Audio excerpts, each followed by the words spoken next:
शिक्षा और अनुसंधान विश्वविद्यालय अनुष्ठित होइछि अंतर्जातीय एआई कॉन्क्लेव। एआई रे भारतर भविष्यत कौन रही ए दिगरे एकाडेमी इंडस्ट्री गवेषणा नूतनत्वर कौन भूमिका रही से नहीं आलोचना करा जायछि। कैम्ब्रिज विश्वविद्यालय प्रोफेसर जॉनी पेन एथिरे मुख्य वक्ता भाव जोग देइथिले।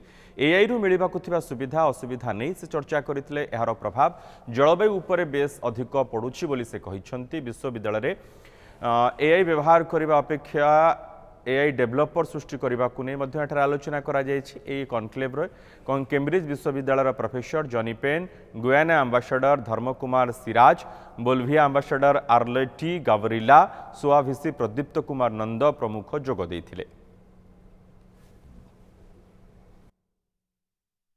आज आमर ये सिम्पोजियम होता professor Pen from university of Cambridge she delivered the lecture main keynote speech से actually he is AI researcher तेणु ही कुड प्रेडिक्ट कि where AI is taking up आउ प्रेडिक्शन ये हूँ एआई डेभलप होती बढ़ी किंतु AI will be use by the human being. AI केबे भी ह्यूमन बीइंग को सुपरसीड कर परिबनी तो किंतु एआई रो यूज बहुत जगह हो पार तो आम प्रॉपर्ली यूज करवा आम एबे चिंता करिया कथा एआई कौन न करि परिबो।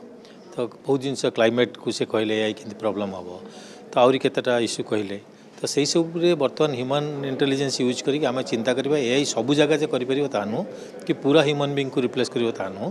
तेणु से आमर एआई जाणिक केमती एआई को यूज करके आम केमती नेक्स्ट पेज को जीवा सेटा आज डिस्कशन।